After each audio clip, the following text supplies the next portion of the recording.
What the heck is Formula One? Pole position, strategy, yachts and parties, safety car, Ferrari. beautiful corners. Oh, right, okay. There's a car in front of you. Try and overtake it. Oh, I hate you so much. Hello, you fools. Welcome back to another Formula Fools podcast. As you can see, me and Skin are not together for this one. I'm actually in Shanghai at the moment, and Skin is in the regular studio in Brisbane. Yep. I'm not in China. How strange. That is strange. You should come to China. It's amazing. Is it? How are you going? Yeah. Oh, mate, it's genuinely unreal. I went to the Shanghai circuit the other day, and it was. We'll talk about this when the Chinese Grand Prix is on, but unreal track, unreal experience, and yeah, such a great country. If you've never visited it, come and visit China. It's fantastic. They're not paying me to say this either. I wish they were. I mean, China. Listen, Suspicious, yeah. China, jump on board. This is episode. They could be. This is episode 12. This is episode 12. I'm getting confused because I just uploaded episode 13 like yesterday. This is episode 12 in our 34 and 34 series, which is our pre-season series building up to the first Grand Prix in Melbourne. Today, me and Skin are going to be talking about the F1 liveries of 2026, F1 cars of 2026. Our previous 11 episodes have been all about the teams. We've done deep dives, got a few things wrong, but that's fine, Skin. We move forward.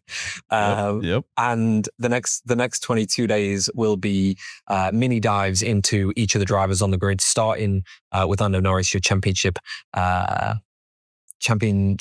champion. What I forgot what we call it, Skin.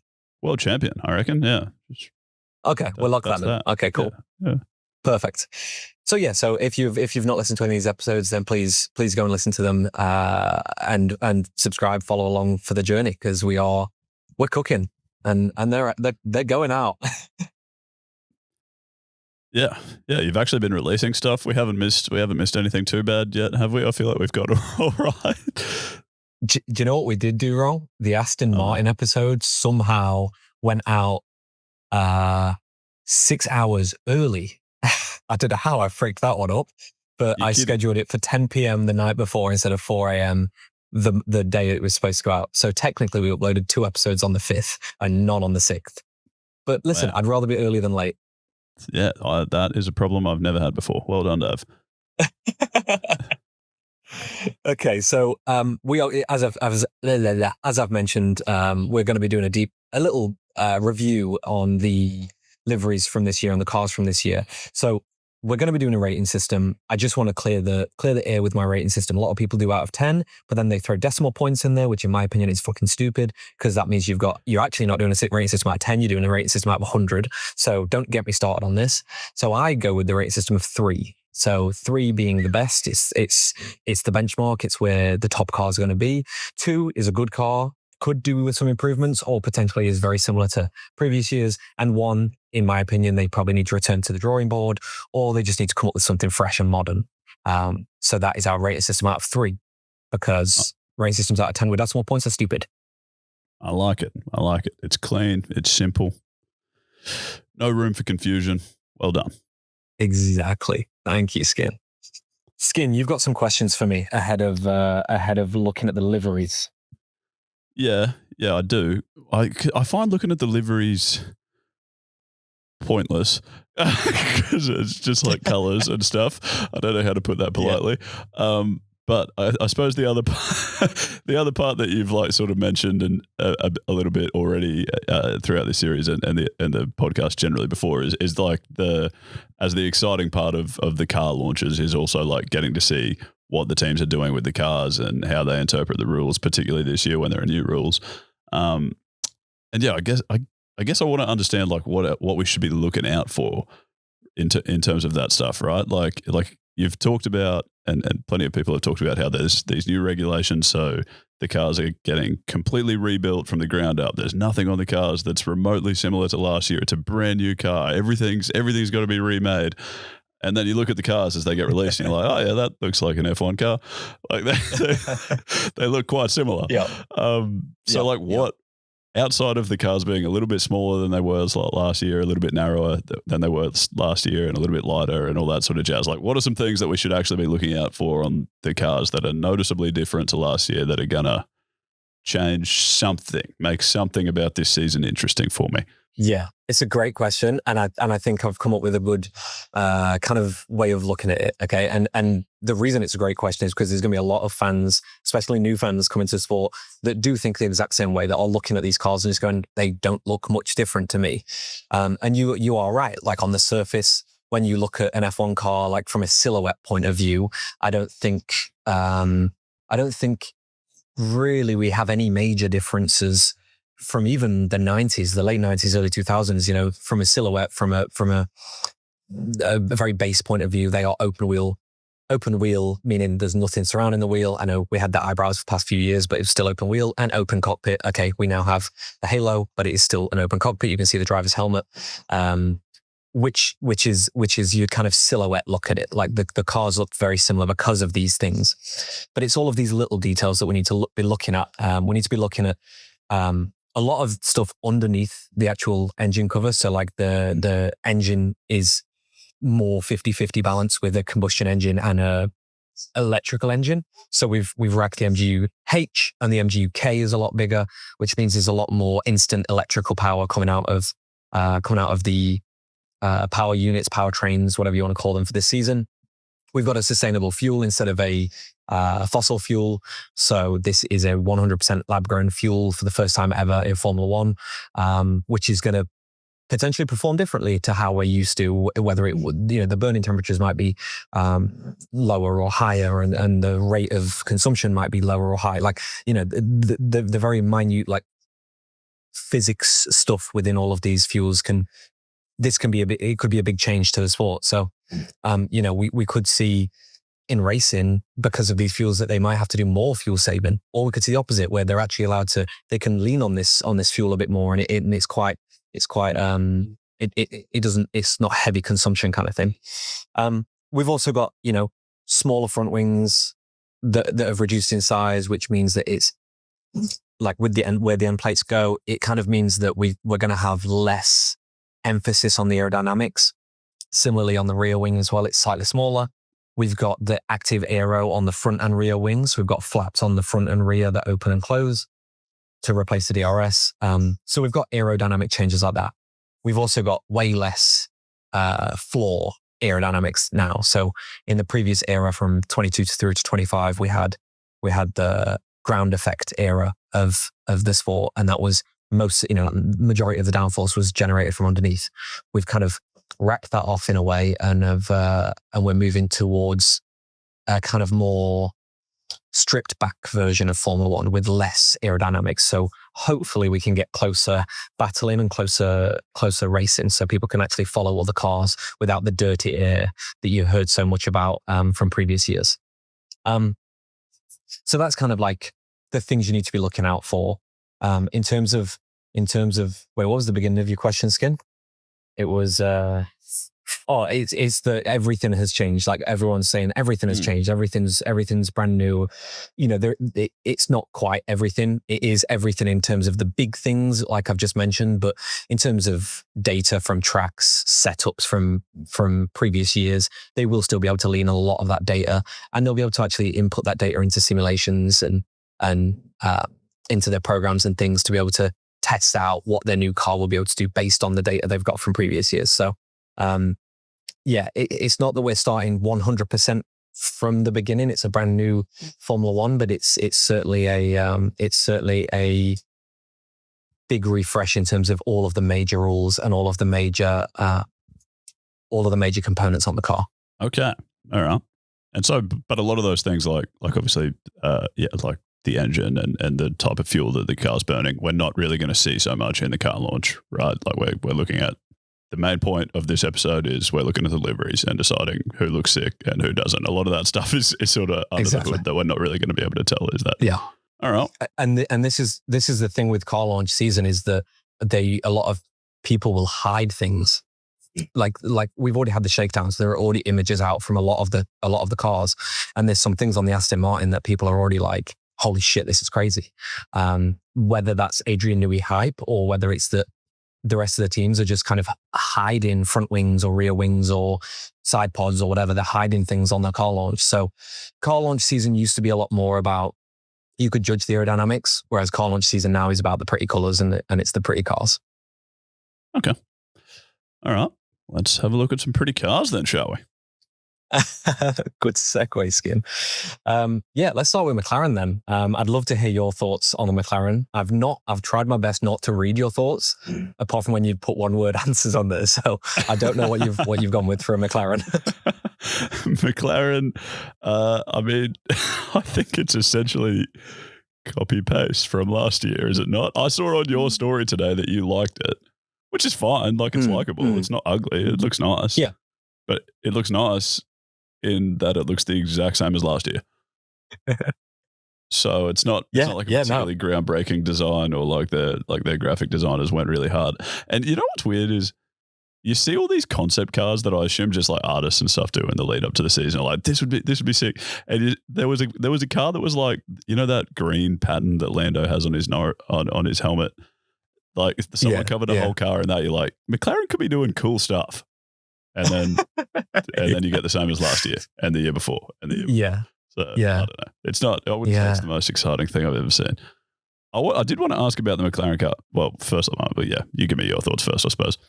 No, I agree. I think some of the features I do like. I like the big black stripe on the back.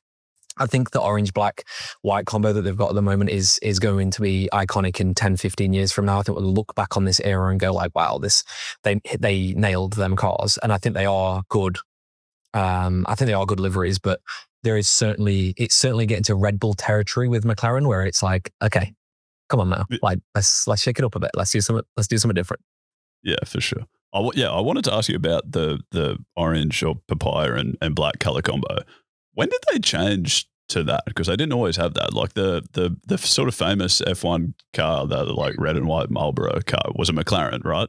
From years ago. So yeah. And I've looked up other sort of colors over the years, like McLaren, just that like they had an almost all black car at one stage. When did they go to papaya, and why?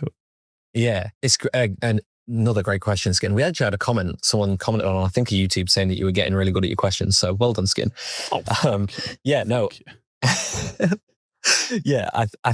It's a good point. So when Bruce McLaren first started the team, they actually started by making papaya, like all of the cars were papaya. They were all orange cars, and then they moved away from it.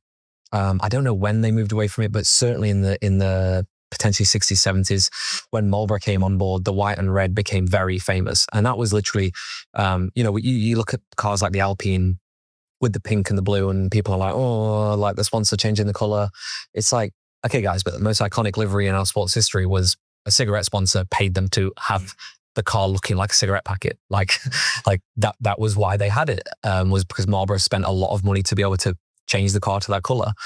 It just so happened they had Alain Prost, Niki Lauda, Ayrton Senna drive their cars during this era, and James Hunt as well, and it just made the livery so iconic. Even through to today, we still talk about that livery being amazing. So I think they got lucky with sponsorships there, and then the almost all black one you're talking about, I think, would be the late 90s Mika Hakkinen, David Coulthard, late 90s, early 2000s kind of era.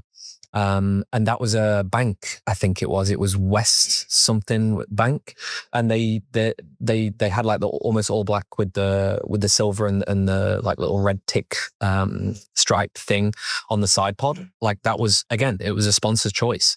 A lot of McLaren's liveries have been dictated by sponsors, and so it's quite interesting looking at the papaya with them returning back to their roots, because they almost lost all their sponsors when Fernando came back and Honda came back in 2017, 18, whenever that was. And they lost all sponsors. And so they just kind of were in this era where they didn't know what the color of the car was going to be. And they returned to the papaya, like Zach made a conscious decision to do it. And I think it was the right decision to return to the roots and to honor the heritage like that. So yeah, it's kind of the first time in a while that they've not just done something because a sponsor is pushing for that, which I quite like. Okay. All right. Beautiful. So what are we rating it? Yeah, I was going to say, what's your rating on this one? I've just seen it. We're going the same. Okay, perfect. Yeah, I think I'm saying 2. It's fine. It's not terrible. I don't think, well, yeah. I I don't think they necessarily need to go back to the drawing board. It's not terrible. It doesn't look like they particularly went to the drawing board at any stage. They maybe visited a couple of years ago and have just locked it in, but it's fine. Yeah. It's good. Yeah, I went with the 2 as well. Awesome. So let's move on to Mercedes.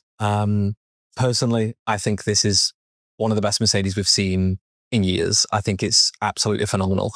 I've seen mixed reviews online, but I really like this. The silver on the front mix, like blending into the black with the Petronas kind of blue green kind of swoosh around it, and then I don't know if it's an Adidas stripe because it's 4 instead of 3, so I'm confused by that. But them kind of Adidas stripes on the side, just that side on profile, just so sexy. I love it.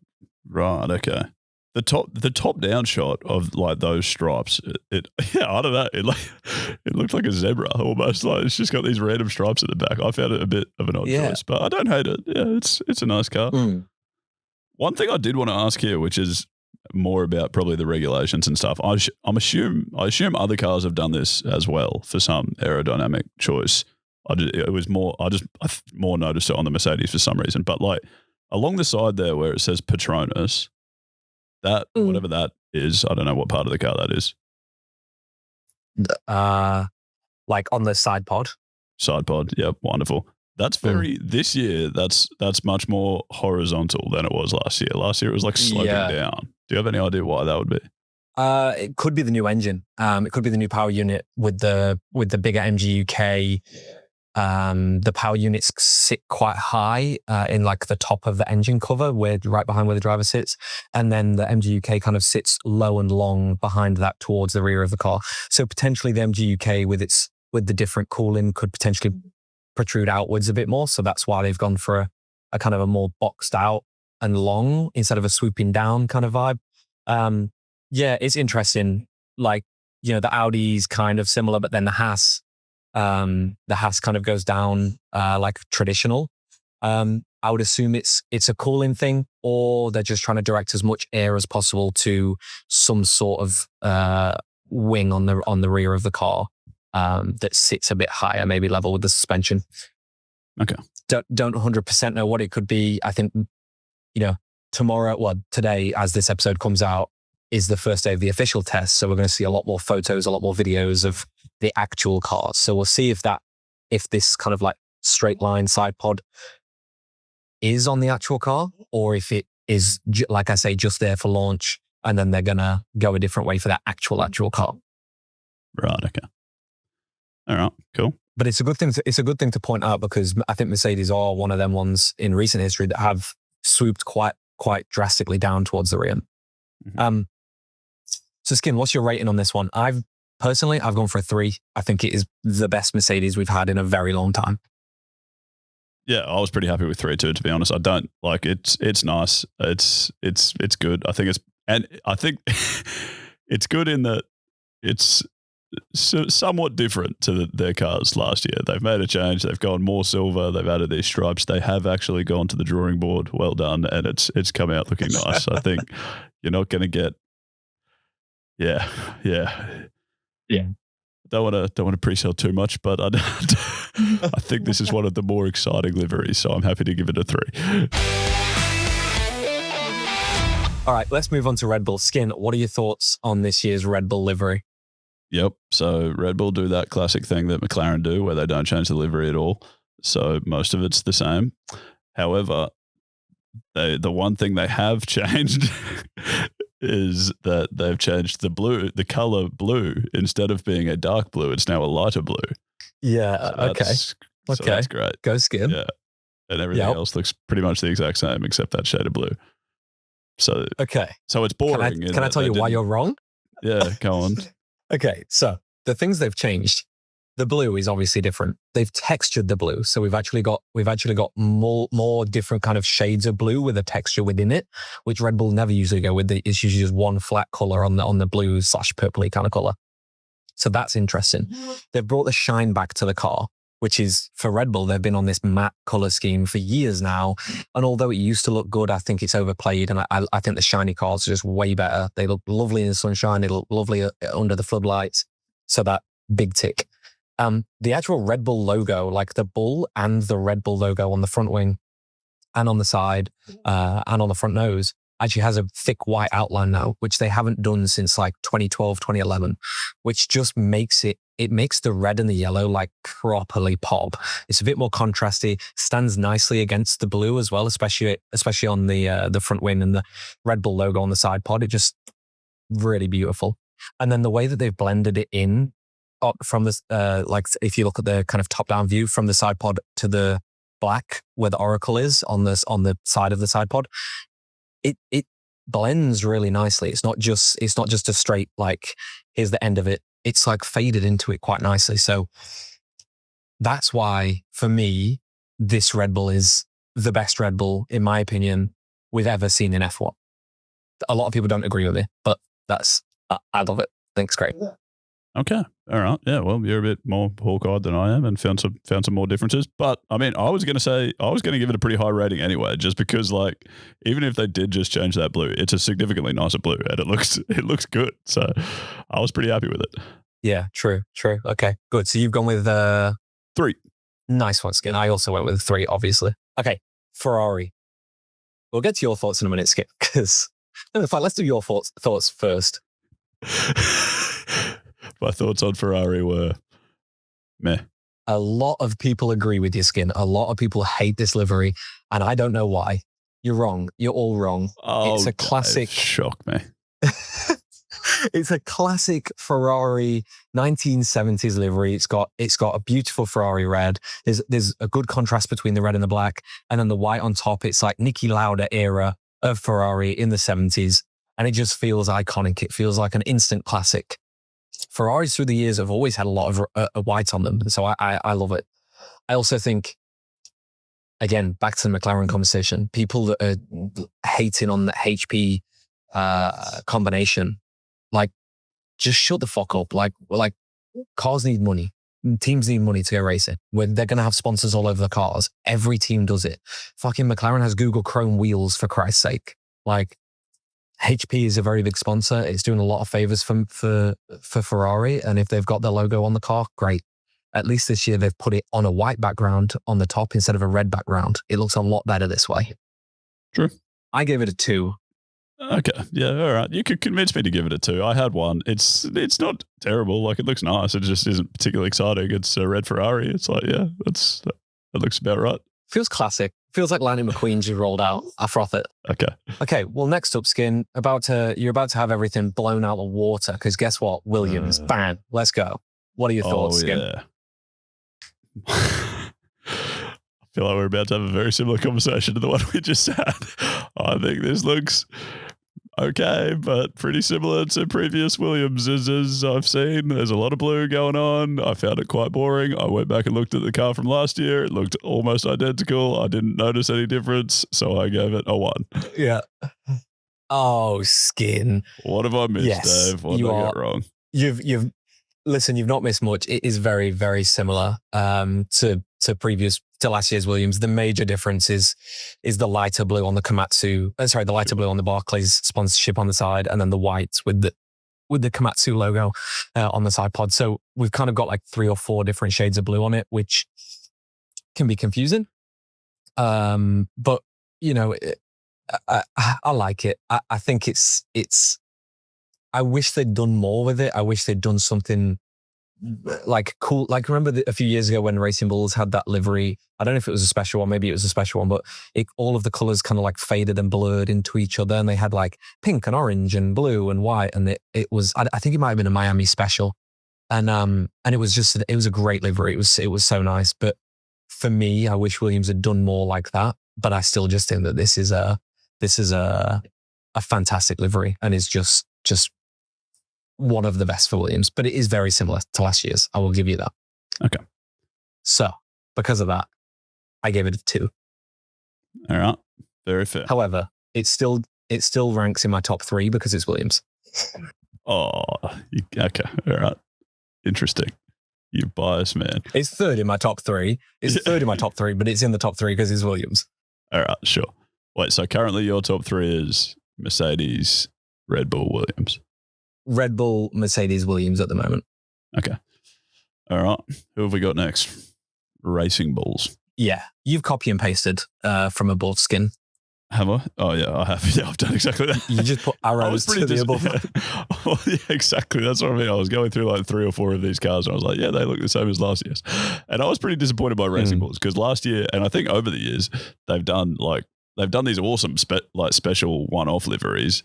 Every now and then they'll rock up at the track with a car that looks fucking sick. And you're like, oh, they can do great stuff. And then the car launch was like, oh, they can do exactly what they've done last year.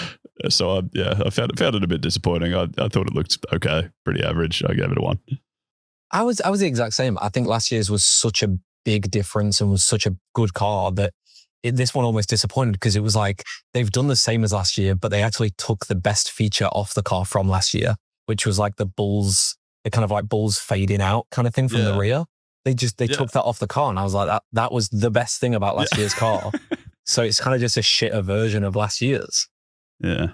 So yeah, this one for me just ranks. Yeah, this kind of ranks towards the bottom end, not at the bottom, but towards the bottom end with a rating of 1 out of 3 for me.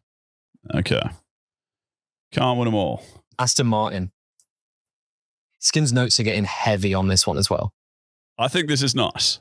That was pretty much all I wrote. It looks nice. I don't know what else you want me to say about it. I mean, yeah, I don't know. You could probably argue similar things about it not being super dramatically different to things they've done in the past. But there's just, I don't know. There's something about Aston Martin's branding and their green that really gets me. It's pleasant to look at. It's aesthetic. I like it. It's nothing brilliant and groundbreaking, but it's good. I gave it a 2. Yeah. Yeah, I gave it 2 as well. And yeah, I agree. I think when you look at the front on shot, you can see some really cool things like right behind the Aston Martin logo on the front, they've got the Union Jack. From like the top down view on the rear of the side pods, they've got more of that kind of like bright Illumina screen. And then on the side, the side of the side pods, the way that it kind of contours the side pod from with the dark green and then the black and then the Illumina screen kind of thing. I love the way they've done that this year. I think I kind of agree with you is Aston Martin's color scheme is really sick. And I think that as they've been going on, they've been progressively getting better with deliveries. So I think this is a step in the right direction. And this is one of the better ones that they've done. I gave it a 2. I still want a bit more. I still want a bit more texture, a bit more oomph on the rear of the car, but it's certainly better than what we've seen 3-4 years ago kind of thing. All right. Beautiful. Haas. Skin. You're about to get shat on by the Haas chap. Oh no, crikey. Okay, that's good. Yep, I found the Haas car pretty boring.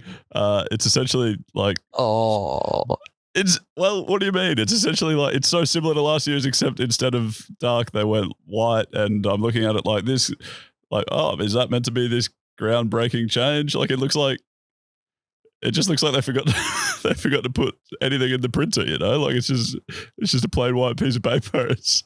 I just found it quite boring to look at. There's not really anything going on here. Incorrect. No, I couldn't love this livery more. I think it's by far the best livery on the grid for me. It's plain white. On the side pod looks the GR on the but it's plain white, but with lovely contrasting details with the black and then the red stripe shooting across underneath the engine cover is absolutely fantastic. Like it works on so many levels. Okay. I gave it a 3. Personally, I think this is the best one. Really? This is your best livery?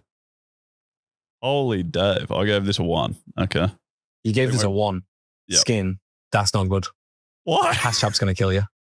That's fine. Because it's sick. I think most of the internet are in agreement as well that this is one of the best Haas's we've ever seen. Well, yeah, but it's a Haas. Yeah, that's true. Yeah. Yeah, it's the best livery. It's the best livery, but it's going to probably be towards the back of the grid. Okay. Now Haas chap's going to kill me. Yeah, that's fine. Okay. Haas, he's not in the country, is he? We're safe. Audi. I'm realizing I might have a little bit of a bias in that Audi didn't have a car last year, so it's not like they can do the same thing they did last year. So maybe that's why I found this really exciting. But I like this. I thought their car was sick. Like this was genuinely my favorite car on the grid. I think there's just something like really clean about the side profile. It's not like, I understand sponsors are an important part of the sport and everyone needs to make money, but there's not millions of them. It's not like just full of junk along the side. Like it just looks really nice and clean. I think the orange and the silver work well together. Yep. And yeah, it's like bright and exciting and contrasty. I loved it. You've said here orange. Like in certain lights, yeah, it kind of looks orange, but it's red skin. Really? It's a red. Yeah. I think you might be because it's a red. Okay. Yeah, I'm colorblind. Anyway. Yeah, I might need glasses or something. I'll get that checked. But I still really like the livery. I gave it a 3. Yeah, I do agree with you. It is nice. It's nicer when cars don't have many sponsors on and they can do things. And that's almost my gripe with it, is that they could have done literally anything. They could have launched the sickest design because they don't have a shit ton of sponsors, and they just didn't. They launched a fairly plain car. Well, they launched the exact same car as what they launched last year. Like when they announced their official entry into F1, they did a big launch ceremony thing. They launched this car, and I thought when I saw that, then I remember having a chat with my dad, and me and my dad were both like, "This is great. This is a beautiful car for a launch. Hey, we're coming to F1." But this isn't a car that should be on the grid. They needed to do more and could have done more. And I think when you look at some of the Audi cars we've seen in the World Endurance Championship, they've done better. They've done a lot better than this. So yeah, I was very disappointed. I give it a 1. Crikey, Dave, you and I have very different tastes. Oh. Yeah. When I read yours on this one, I was like, holy shit. Well, I saw your rating and I was like, wow, we are so different. I guess that's all right. All right. What did you make of Alpine then? Because I thought that was boring. Yeah, I actually don't mind Alpine, but I'm going to say this now that we've seen all the cars. I think this era of cars just looks sick, because my issue is, I actually quite I think the contrast of the blue, the pink, the black works better on this car with its sharp edges, especially on the front wing, and the big fins next to the side pod and things like that. I think it looks better on this car. However, I still don't like blue and pink as a combination. So I don't like the livery. I think it's more that I just like this era of cars. Right. Okay. I think every single car this year looks sick, but I think that's more because this era of cars looks sick compared to the previous era of cars we just had. Okay, right. Yeah, that makes sense. It was getting concerning seeing your Instagram stories go up like, this car's sick, this car's sick, this car's sick. I was like, I've never seen Dave say this many positive things about something in a row, but that explains it. Yeah, and I think that was when the Alpine one came out, I put on my story and was like, I actually quite like this. And now that I've seen all of them, I'm like, oh, it's not that I like the livery, it's that I like the car. Yeah, okay. But yeah, I agree. Blue and pink is tough work. I gave it a 1. Yeah. It's very fair. I gave it a 1 as well. Cadillac, the newest team, the latest, the second to last team to be announced, I think, pretty sure. Skin, we're going to disagree quite a lot again. Holy heck, no way. I've got strong thoughts on this one, okay? I think it might actually be the worst car I've ever seen in my life. I don't like it at all. I think black and white just on their own look diabolical. I hate split car liveries. We saw a split car livery in 1999 with BAR. Okay, theirs was significantly worse, but it didn't work then 27 years ago, and 27 years later, it's still not working. I just think it's boring. I think what they've done is they have watched the F1 movie and they've gone, hey, what Apex F1 GP, whatever the fuck they were called in the movie, that was cool. Let's do that. But let's get rid of the gold, which would have made sense for Cadillac. And let's just have black and white. I just think it's boring. I think they've tried to go clean, and F1 cars traditionally aren't clean. So, it's a massive swing and a massive miss for me. And the reason I say that is because what they could have done was so much more. Cadillac has, blue, yellow, red in their logo. They could have introduced an all yellow car. They could have introduced an all blue car or an all red car, or, like an American themed black, white, red, blue kind of style. But swing and a miss. Righty, yeah. Okay. Yeah, well, I mean, I pretty much disagree with all of that. And I really like the clean look of it. I really like the asymmetry of it. I think that's sick and a fun way to sort of play around with designs and make something stand out and be a little bit different to pretty much every other car on the grid that's symmetrical. I don't know exactly how to describe what the hell's happening at the back of the car, but like just above the back wheels, whatever they've done there looks great. I was pretty happy. I gave it a 3. I would say it was probably like my second favorite car on the grid.